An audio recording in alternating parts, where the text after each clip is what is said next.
Welcome to this episode of Social Media Jumpstart, and I'm here with Kenny, and we are talking about YouTube.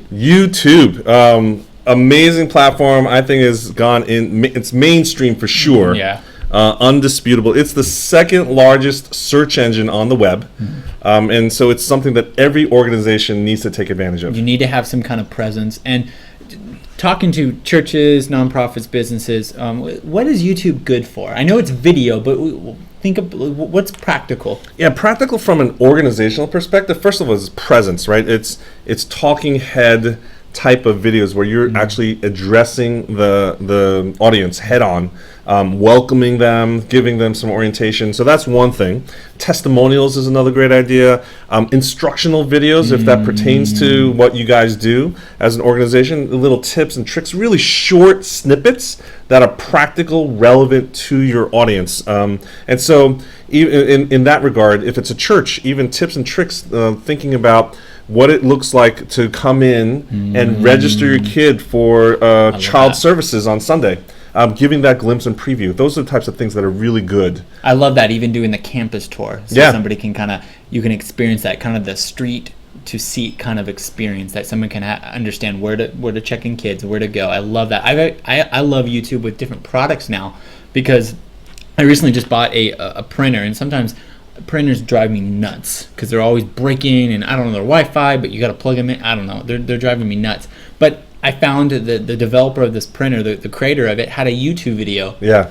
And had a setup process. So I feel like IKEA needs to make sure that they're on this presence. Well, if you look at people like now, when you have a problem with a product or service, or you're stuck, you go Google it first, and more often than not, there's someone who's created a YouTube video. And so this is an instant way for you to provide relevance and authority on any given topic that's related to your organization. And you can do two types. You can tell a story through visuals, or you can have a talking head, right? Yes, definitely. So very flexible. It's a little bit intimidating to some, but I think you got to dip your toe in the water. And as I always say to people, hey, let's create the video. Worst case scenario, there's the delete button. Right? That's really important. You control the publishing process. So it's a great way. It's a great time to start. Almost every single device, right?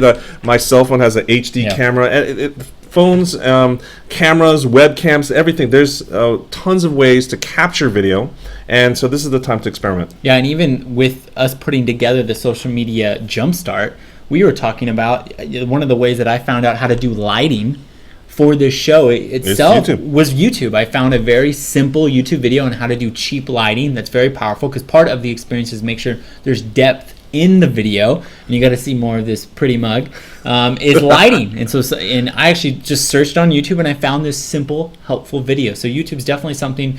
Obviously, you're using it. People are using it. You need to have a presence on it, and you need to make sure you're thinking about it strategically.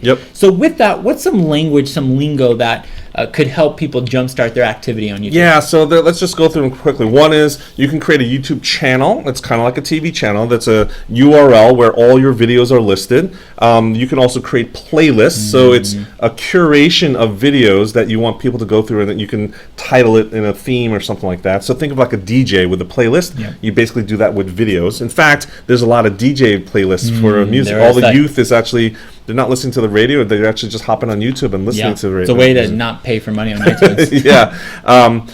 Embedding is another one. So a great part of YouTube and the power is that you create a video, you upload it to YouTube, but other people who own their own websites, bloggers, other organizations, can take your video and embed it. That means use it and post it on their site. You can give them permission, basically, to grab your video and use it and give more exposure to it by embedding it, putting it into their own web page somewhere else on the net. So that happens on Tumblr, right? Tumblr is one of those places people can take videos and put it up. Subscribers are important if you have a channel, because you want people to like it. And so once they have their own YouTube account, every time they log in, they'll see new videos that you put out. It automatically gets distributed, syndicated to your subscriber base. It's a great way to have increased engagement or regular engagement with people. And YouTube shows, right? You've all heard that there are people who are making full-time living creating YouTube shows. We could create a YouTube show like this on a regular basis, have a serial production. I don't know about that, but yeah, I'm living in a room with you all 24/7. Whoa, I didn't know we're going Big Brother here. But basically, YouTube shows are a way to capture an audience and have regular interaction with them through video. And one thing with the channel, when you set it up, it's really important, is that you have the ability to create a welcome video. Yes. So every time somebody lands on your channel, they can see a personalized video. Yeah, so there's kind of like a homepage per se for the channel, and then you have this one little slot, this marquee position that you can create a video for that explicit purpose. You know that that's going to be used in that regard, that it's a welcome video. You want to talk directly to them in the eye, say, hey, welcome to Social Media Jumpstart, and explain what this channel is all about. Great. Well, what's some homework that people that want to get a jumpstart on YouTube should do right now? Well, I think the first thing is to actually look around, right? Have your listening ears on and see what's going on. And you actually introduced me to a great channel the other day. Why don't you share what channel that is? Yeah, so Tornado Twins is a great channel. I actually know these people. I work with them. They're two twins. They're amazing. They're game developers. And they created a channel really teaching people how to make games. And it's actually pretty straightforward, but they created quick tutorials, and they've got over millions of views. And if you explore their channel, both their welcome video, their art, and everything, you can actually see powerful example of how in this little niche market they've created this experience, and now they have a community around that. So for churches, organizations, you can take a lot of learnings by checking out that channel. Yeah, it's the Tornado Twins. Just search on YouTube and you can find the channels. And that's the great part, is that because YouTube is the second largest search engine in the world, there's a big discovery factor that people are searching for things and they stumble across your channel, subscribe, they become fans, you become engaged, right? I think the second tip or the homework that I would say is really take one of the videos that you have already, especially if you videotape your sermons and your services. And if you haven't, take out a camera and do it the next time. Just do a low-tech recording, see what happens, record it, and upload it to YouTube.